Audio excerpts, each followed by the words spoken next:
Creating engaging educational Dharma and self-help lessons is now easier than ever with the help of a variety of digital and AI tools.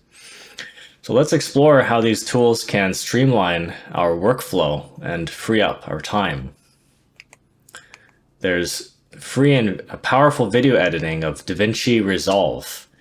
This software offers professional-grade video editing tools, and you can create very polished video lessons perfect for YouTube and Spotify and Vimeo and all that. And you don't have to worry about basic features. Even the free version has everything you need for very stunning results. There's the cross-dissolve transitions, for example. It allows you to seamlessly blend between video clips and slides or images using this feature. It also has camera stabilization and many other features that we don't really need as Dharma teachers. Things for, Hollywood films and other kinds of movies. But it creates a professionalism when you use transitions, like fades and things like that, and backgrounds. And to do this, you go to Effects, then Video Transitions, and then Cross Dissolve to add a cross-fading effect between your slides and video clips so that they blend together. And you can batch edit this too, even by highlighting all of your clips at once and then right-clicking on Cross Dissolve and then selecting Add to Selected Points, Edit Points and Clips. And then that will put that feature on all of them with a certain default sizing to it, which you may want to adjust the length of that blending between clips, whether it's fast or short. But you'll have to also reduce the length of your clips too, so that they have room to blend in with each other. Otherwise, what are you blending into? You have the ends of these clips which cannot produce any more content. You have to have enough room that these clips are cut to some extent and then they blend together. Enhance your content with visuals. So Midjourney, most of us have heard about Midjourney by now. That was the original AI image generator for a while, the leading standard basically. Now many more exist. There is, now ChatGPT can create images for you that are pretty good, and Google's Gemini can do that as well, and many other AIs can generate images for you. So Midjourney was the first one, and I think you might be able to do it just directly from Midjourney, or you might have to join Discord and use the Midjourney forum to do it, or the engine or whatever. Because that's, I guess, originally where it came from, discourse. But Gemini and ChatGPT are pretty good at this now. So you can create pretty much anything you want, unique and captivating images. And it's good for custom slideshow fillers. If you want to make slideshow style presentations or documentaries with image backgrounds, explainer videos, right? You can make it is great for making thumbnails and backgrounds and anything really. Now, what about narration and voiceovers?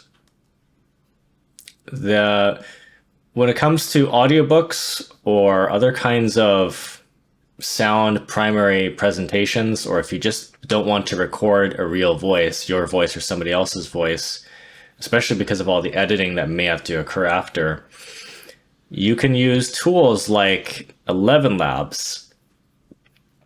Now, 11 Labs is was the leading, and it still is, the voice synthesis engine, which can take a sample of any voice and recreate it, of a sample of recording of a real recording of somebody, and recreate that voice very accurately.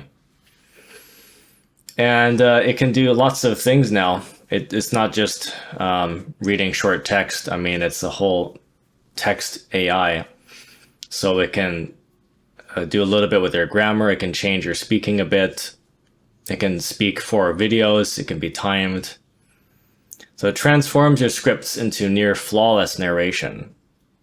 All of these things, I mean, I guess 11 Labs by themselves can reduce your editing time. You might have to edit more with Revoicer and other ones because they only do the voice recreation, the text to speech. So this is text to speech software with text manipulation abilities. The errors are not too bad, maybe 1 in every 3 pages. And but also, if you want to use, if you're just concerned about using their voices, you can go with Revoicer, which is a very good text-to-speech software. And Speechello is decent too, from the same company, but I find that Revoicer sounds a little bit better. And they're, even if they have the same voices between them with different names, Revoicer seems to have a smarter AI.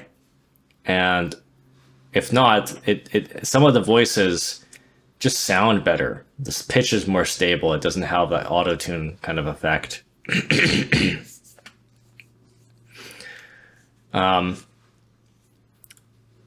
Since I'm talking about voices, I might as well cover the fact that there are many ways to do voiceovers, right? So the natural way is to record your voice yourself, either through improvising or reading out a script of some sort. And of course, you'll save a lot of time. You'll save hours of editing if you just let yourself speak naturally and you don't take out the flaws. You don't try to make it so professional sounding, because I kid you not, if you're a perfectionist about this, you'll spend 3 hours just editing a half-hour lecture, something like that, right? Just to make sure that all the timing is right, the spacing, the pronunciation. But this is not natural and it's too time consuming. I don't recommend it. I don't think it's necessary for this kind of thing. If you're producing Dharma lectures, you don't need that. This isn't a professional documentary, right? It's not like you're making documentaries on a daily basis. So the next route, if you don't want to use a real voice, is of what I mentioned, Revoicer, Speechello, and 11 Labs. But there's also another very good one, which I discovered recently, which is Google AI Studio. And I'll include a link to this particular service because there are many functions that this has, and it's hard to actually find this one where it generates a podcast style conversation for you, but you can select one speaker instead. And I find it's hard to find because the other services it has are either paid or you need to use prompts or coding to use it. And the amazing thing about this is it has way more words available. It's almost free. I mean, this thing can generate about 1 million characters before you need to pay or up your subscription. Whereas the other ones, they all need a basic subscription. Google AI Studio, you can do about 1 million characters before you need to do that. So you can do a short book or a couple of short books, audiobooks, or many lectures with this for free with excellent sounding voices. And then finally, another a free way to generate enormous amount of text is Microsoft Edge's readout feature, because Microsoft Edge now has better sounding voices. I would say not a whole lot. Their voices are mid-grade. They're not like in the 90s or early 2000s where they sounded horrible, like extremely robotic. Now they're between that and like 11 Labs, which sounds completely like a real person talking. It's between that. They have a few voices that sound really good, and this thing will read out your text for as long as you want it to, which is what you need sometimes for things like audiobooks. And if you need to produce a lot of material every day. It's excellent for that. And what you do to get the audio, there are some kind of complicated ways of trying to record your system sound so that you're recording whatever your system is playing. But the easy way is just to get a screen recorder software, a free screen recorder software, or a cheap one where your subscription is only like $5 a month. Excuse me. I use CoolCam, and it's only about $4 or $6 a month. And what I do is I turn off. I go into the settings and I turn off the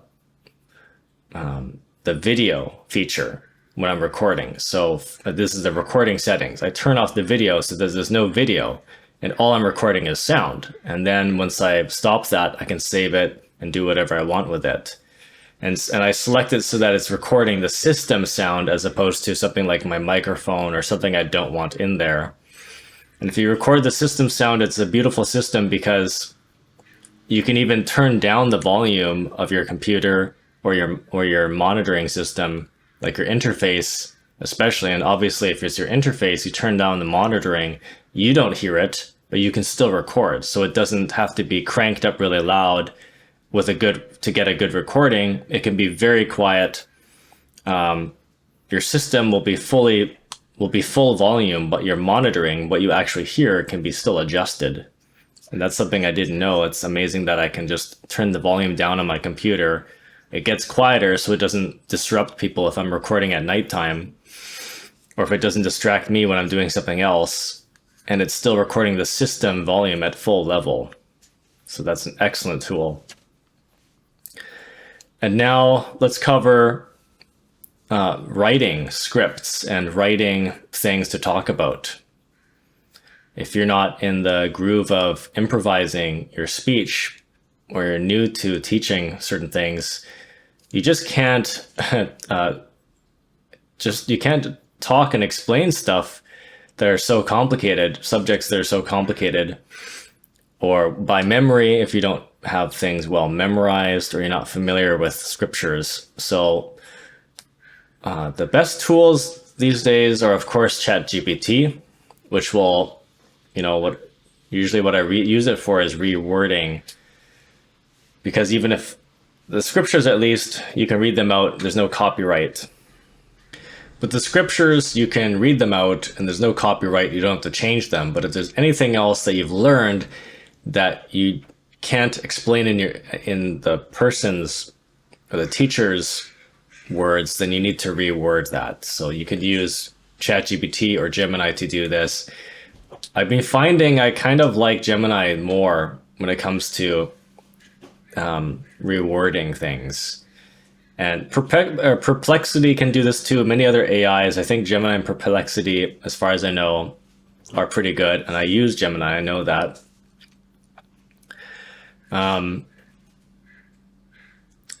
It sounds natural to me. And what you need to do with the prompt is you need to be a little bit specific what you want, because these AIs, they've come a long way, but they have their own way of speaking, right? So you need to specify what kind of tone and what kind of style of text you want generated.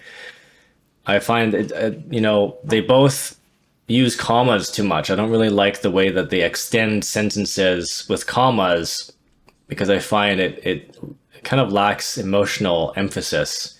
I find when people separate their sentences into one statement per sentence, I find that to have more emotional impact. So I tell it to avoid commas.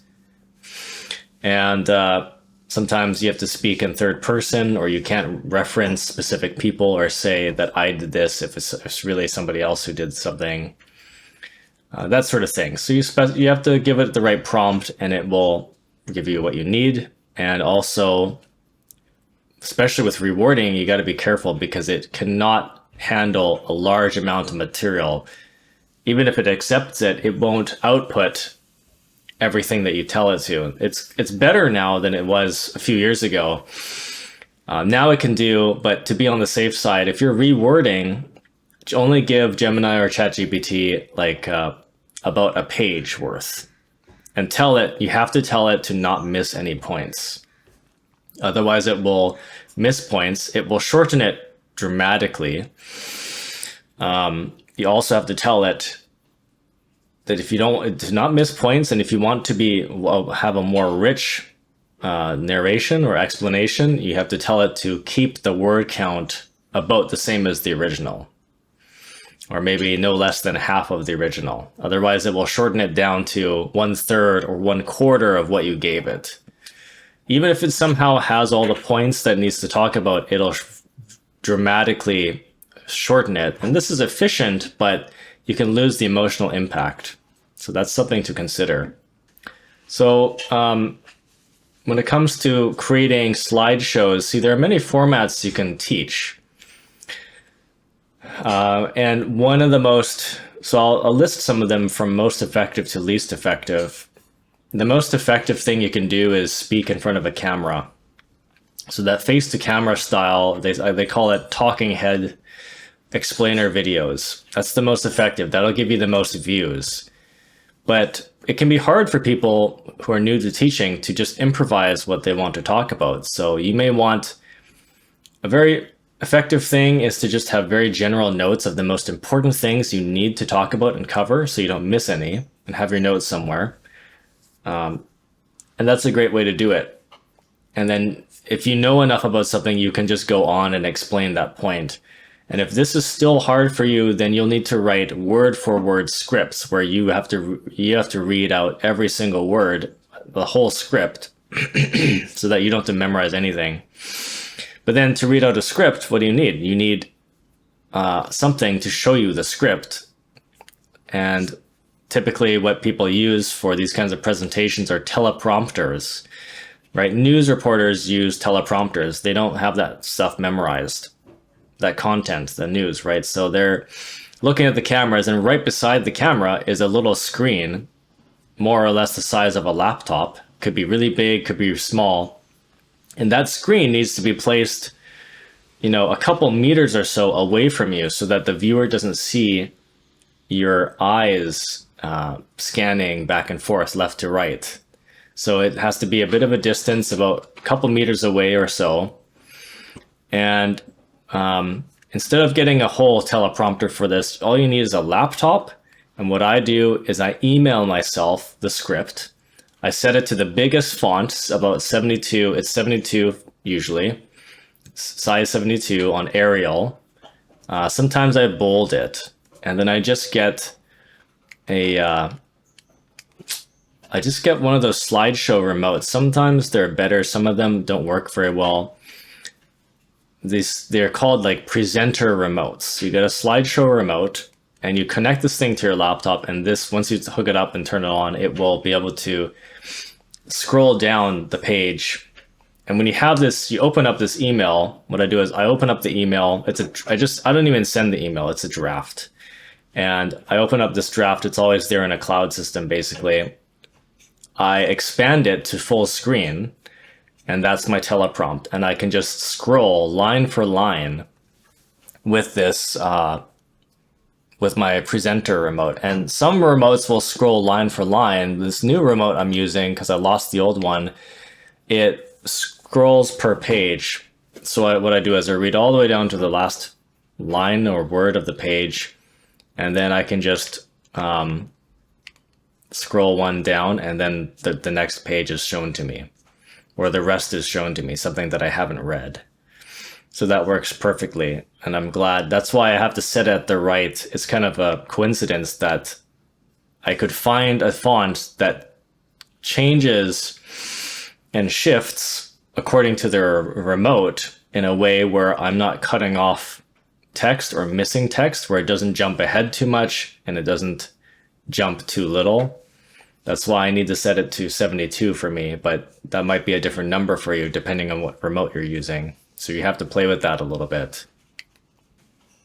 Now, the next thing that's pretty effective for YouTube videos are, I would say, like documentaries or short documentaries or explainer videos where you're not in the video, but there's imagery and there's motion picture. So you have to use royalty-free videos. Pexels is a very good one. I used to use Pixabay, but there's very little selection if it's free. So Pexels, P-E-X-E-L, is a good one. Lots of good royalty-free videos, and you just edit these. You just collect all these royalty-free videos. You time it to the audio that you made, that you recorded. I always go separately, so I record the audio first, so that determines the content and the sequence of the content. Then the video gets synchronized to that, because the basis is the education. I'm not going to have a bunch of videos and then try to align the explanation to the video, because that's just really doesn't make sense in my opinion. If the foundation of the teaching and the explanation is there's a timing to it already established by the audio, and then you just sync the video to that. The next thing down from this, which is similar, is like a PowerPoint presentation, like a slideshow. And you just have, it's a simple thing to make, right? You have a way of making slideshows. You put the picture, you get the right backgrounds, and you have text on it and pictures. It's a fast way. It's actually much faster than making like explainer videos, short documentaries. Way faster. 7 minutes of a documentary you could spend weeks just on the 7 minutes of clip. Likewise, what I should have mentioned is that the face-to-camera talking explainer videos are also very fast to make if you speak naturally and you don't need to edit anything. If you're okay with not editing too much, it's very fast. And again, with presentations, you can use AI for this. They have AI presenter generators so that it'll make most of the content, the write-up, the background, the pictures that go with it, and the text styles, all that for you, so that you don't have to come up with a whole template, your whole system. And regarding templates, Canva is another great tool. Canva is like this leading, do everything for you, a graphic designer. It has it can make brochures and pamphlets and presentations and Instagram reels and Instagram posts or posters, and it can do anything like that, visual graphics. It's just the world of templates of all kinds of media, social media. And I guess it can do some video work, but it's mostly graphics and pictures and templates, and it can make thumbnails, right, for Spotify or YouTube. So for slideshows, there are lots of them to play around. Beautiful AI might be decent. Copilot might be good. Gamma is decent. There's also, oh gosh, what's the other one? There's some more, which I'll list in the description. And a lot of them will do some video as well. And about video, about explainer videos, now we have something called Sora A.I. And at this point in our technology, AI video is becoming more popular too. So now it's not just images. You can make, if you can't find that perfect royalty-free video, now AI will do that. So you can make, you can enter these prompts and tell the AI to make something that matches your description, and you can get these short clips, like 60-second clips or so of what you're trying to explain in the video. And so Sora AI was one of the first ones to do this, and some other programs can do this too, but they're kind of expensive though, so they're great, but they're expensive. It's something to think about, however. Yeah, I was waiting for Sora AI, for a while, like a year or so, and it finally became more available to the public about, I think, last year in the summertime, maybe spring. Now let's cover audio editing. Audacity is a leading standard free audio workstation. A lot of people like it. I haven't tried it myself, really, but it should do the job. It's a nice basic one. It's a good blank canvas to work with. And same with Reaper. Reaper is what I use. I love it. It works really well. It has all the basic stuff that you need. And it's not so cluttered with so many VSTs and instruments, like electronic instruments. Like, imagine trying to make dhamma talks using like Reason, you know, where it's just loaded up with synths everywhere. Their whole screen is covered in synths, and that's this whole template that's already made for you, and you're not going to touch any of that stuff. No, you need something that's like a blank canvas with a few effects that work really well. And Reaper and Audacity have that. Reaper comes with lots of useful, practical, necessary effects that you need for processing professional audio. And it's good to get some good VSTs, because you'll want to process your vocals a little bit, which I might do a separate presentation on, because there's a little bit of technical things that I need to cover about that, right? The vocals by themselves are not really great to hear, because human voice changes a lot in volume, especially.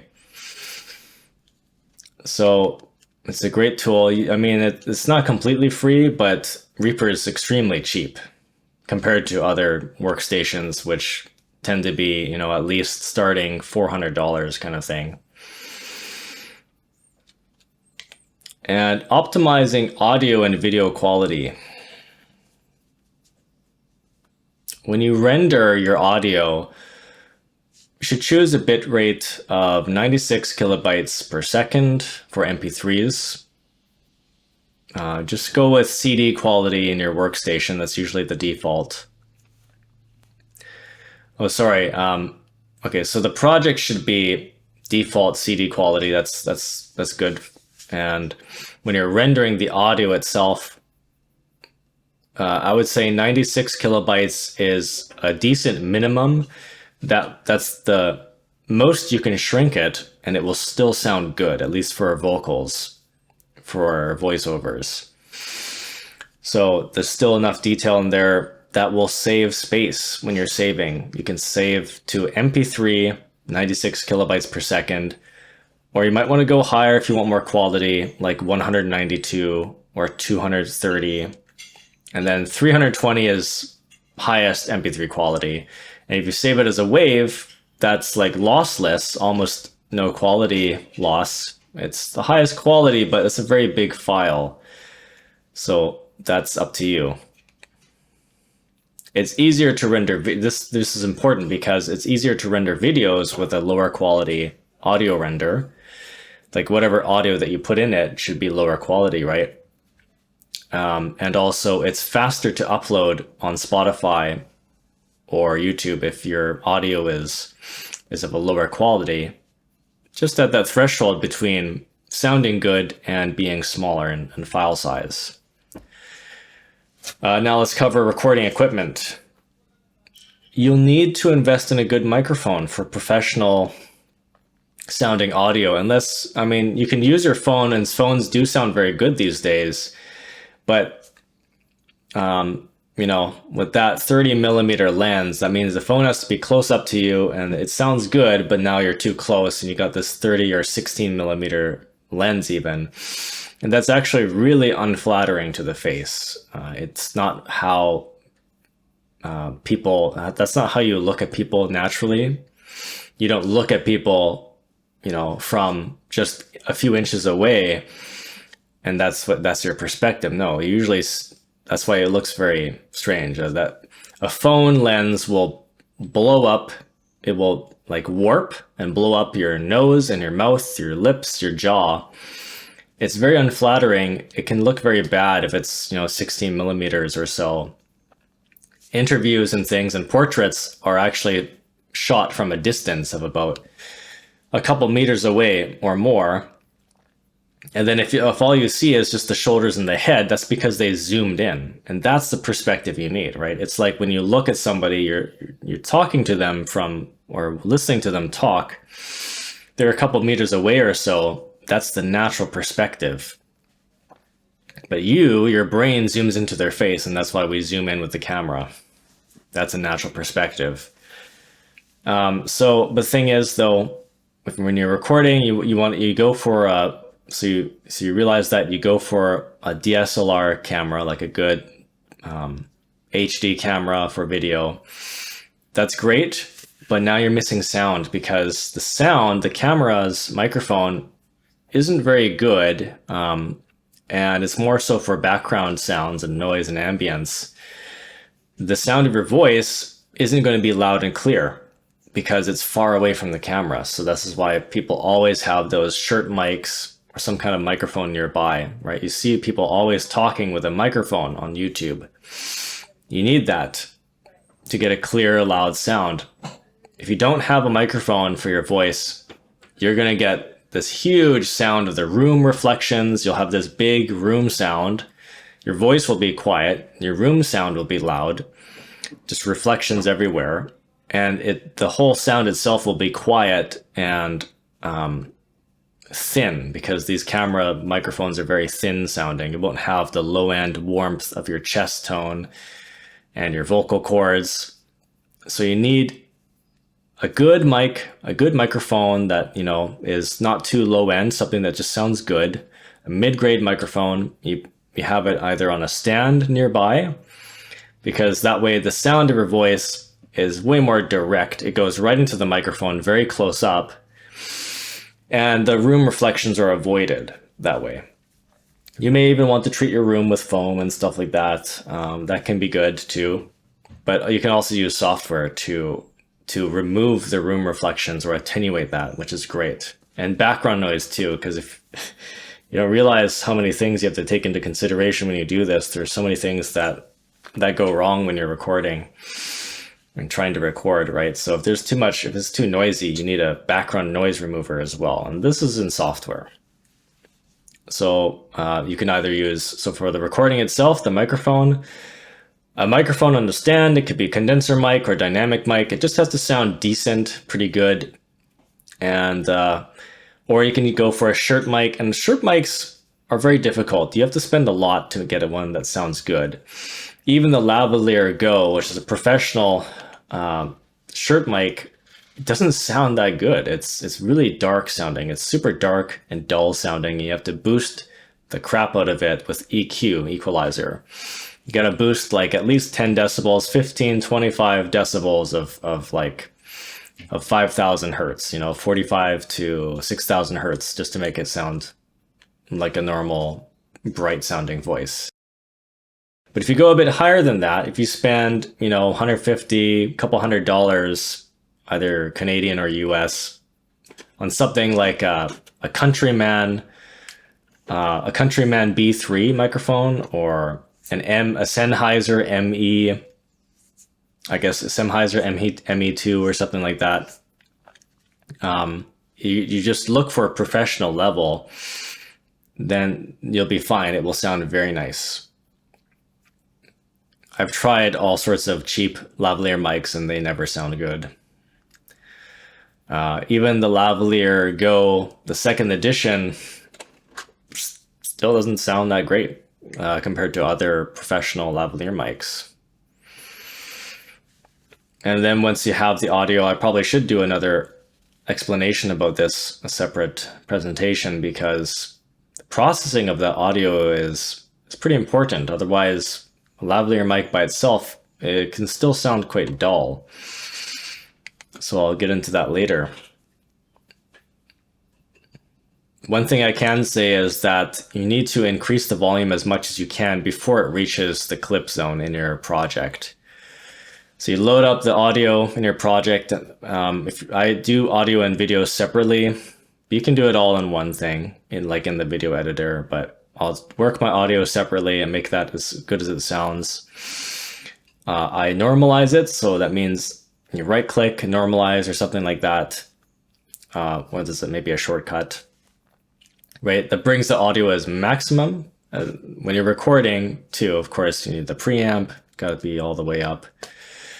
But in the project, you bring the volume up as much as you can before it starts clipping into the red zone, redlining or whatever, clipping. And that's how you get the loudest sound, which is more or less professional sound. It's louder, right? So that's the main thing before I get into more processing. I suppose I can cover some of it here. The basic processing of audio for voiceovers, I recommend, like, you don't necessarily need reverb. Like for singing, it's not a song. You're not singing a song, right? That'll just make your sound, that'll make your voice, it puts your voice in a huge room or cathedral. That's what it'll sound like. So you don't need that. You want your voice to be level. And if you're speaking with emphasis, you're quiet sometimes and loud sometimes. What's really nice is to put a compressor on it. And that compressor, if you want it really level sounding, that thing's got to be cranked, you know, to attenuate 6 or 8 decibels. It sounds like a lot for some people. 3 or 4 is the starting point, but really, you know, 6 or 8, you're going to get a nice compression that if it's around 6 decibels, it won't over compress where there's no like dynamic range. So when you have 6 decibels compression, you speak louder, it still sounds louder, but not too loud.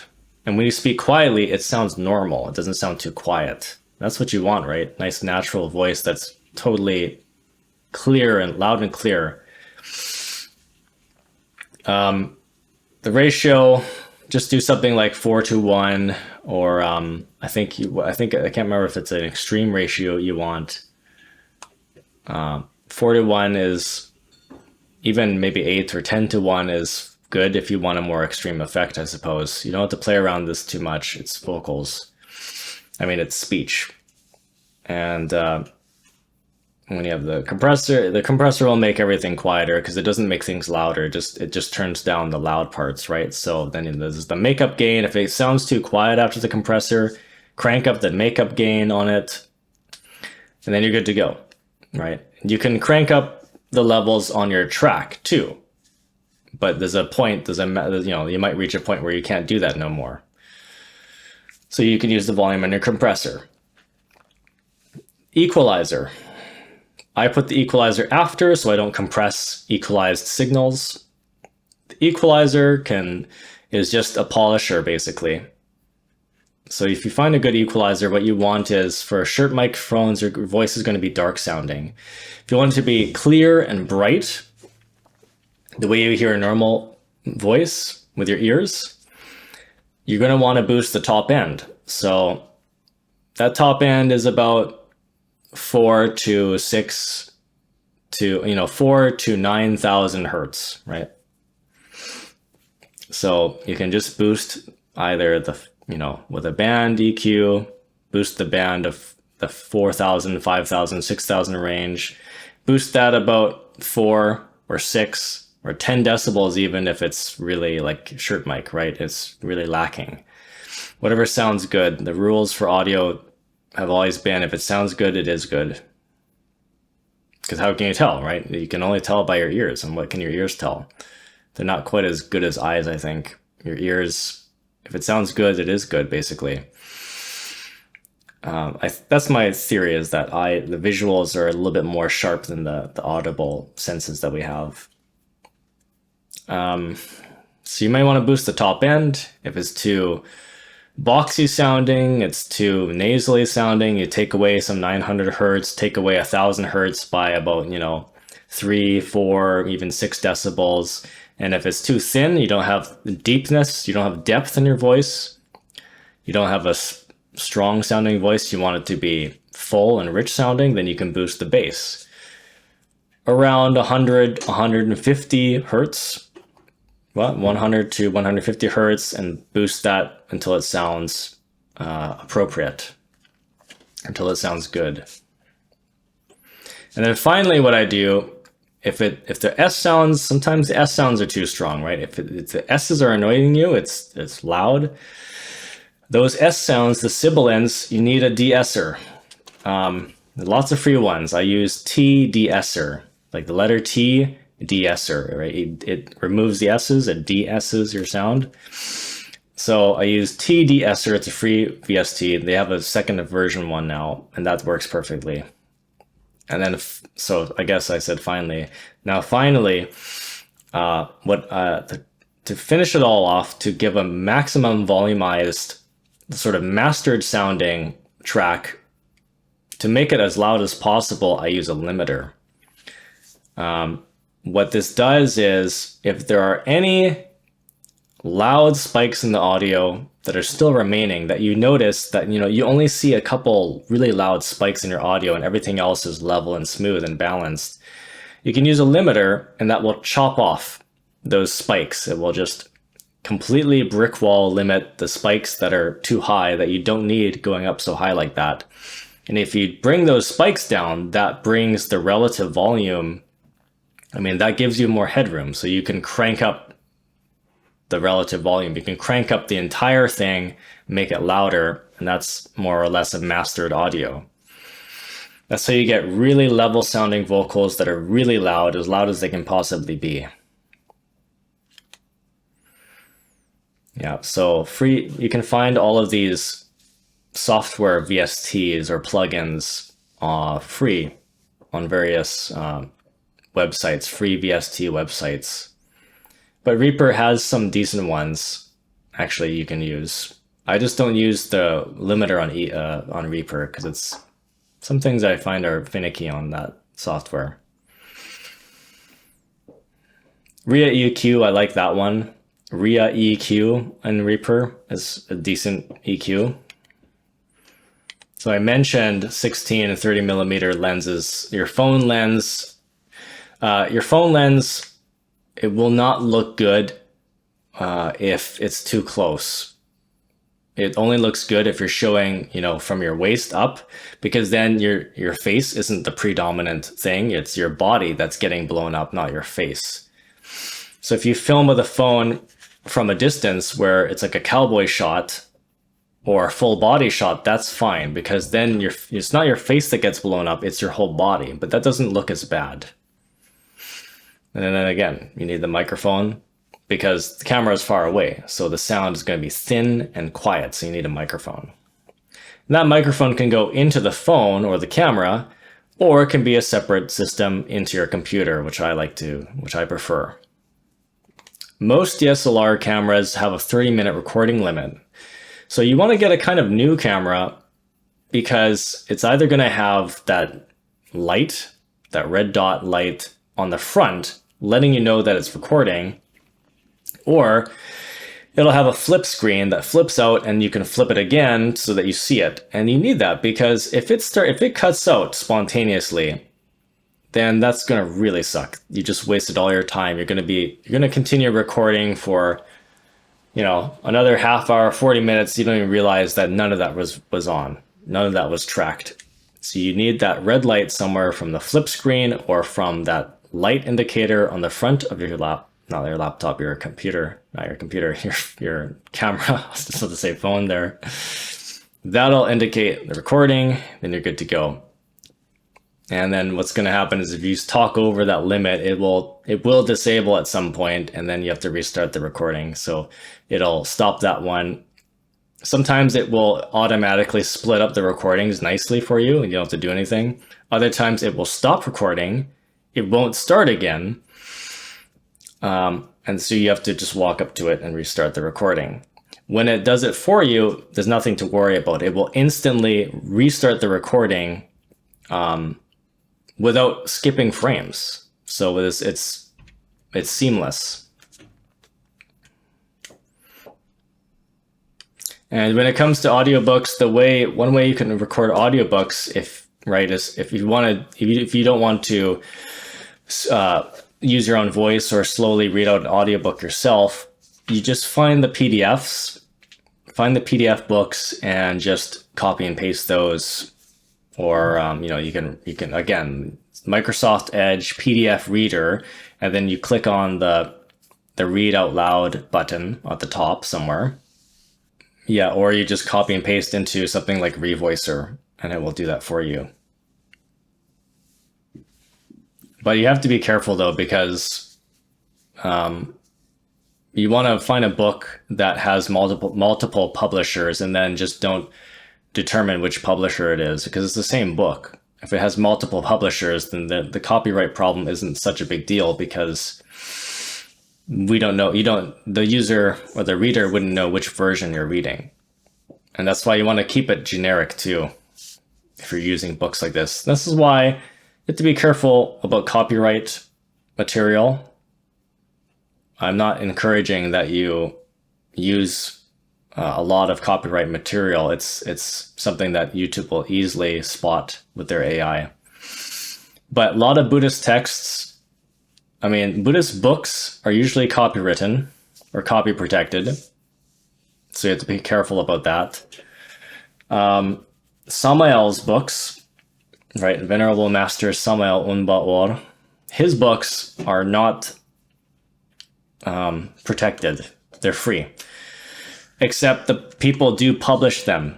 So what you need to do is read generic versions of those texts. You gotta, right, skip the editor's note, skip the preface and things like that. Just read the book in a generic way. Try to, at least, because that's his book and he made it free, not copyright protected. So don't mention the publisher. Read it in a generic way. Omit unique publisher features, like the date it was published and where it was published by, and editor's note, as I said. Things like that. Forward, after, if it wasn't by Samael himself, then it's fine. Buddhist scriptures, religious scriptures are not copy protected because they're ancient and we don't know who wrote, we don't know who wrote them for the most part. Those are fine, right? The Bible, the suttas, the Pali Canon, all that's fine. If you're running out of ideas, one thing you can do is just remaster old presentations, right? If you've made some not so appealing presentations, you got the audio kind of messed up, doesn't sound very good, the video doesn't look very good, it's lacking light and wasn't recorded well, just redo them. This will give you more things to do. And this will restart the algorithm on YouTube so that you get the viewers again.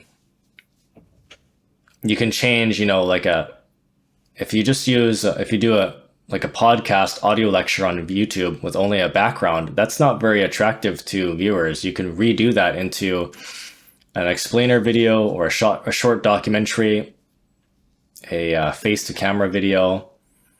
You can redo it. And now one thing about video is that you'll need a good computer for it, and you need a very good graphics card especially. I thought I had a great computer for this.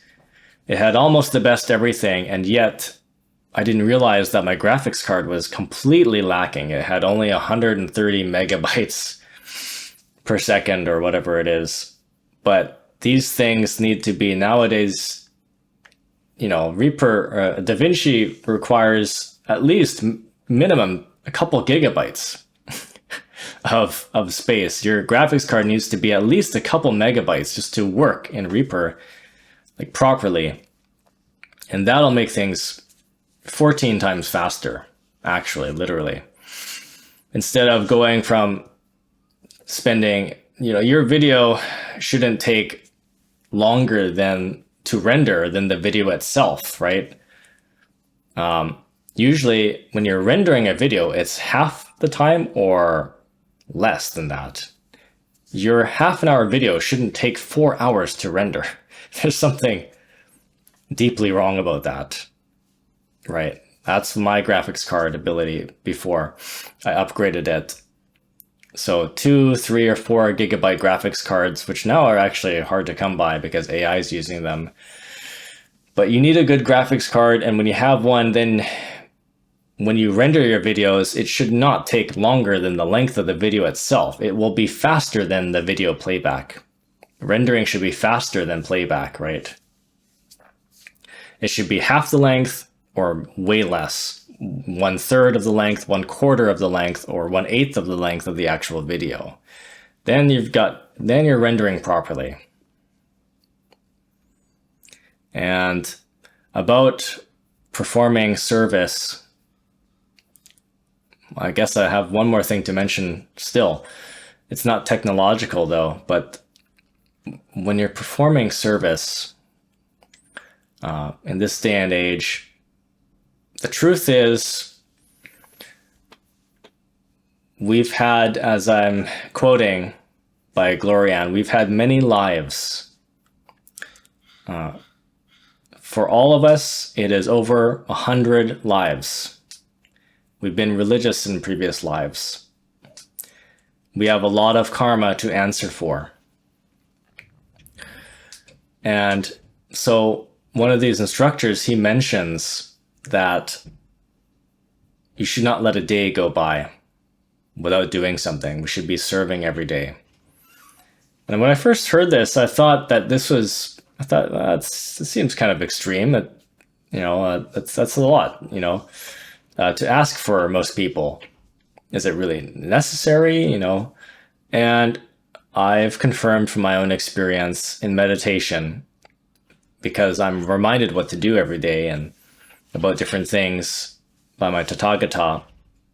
I've confirmed that, yes, this humanity does have, we're in a very heavy karmic situation. We need to be providing service constantly. This is the right way to practice in this day and age. This is appropriate. You want to be doing something every day, whatever you can. We have to make use of our own skill set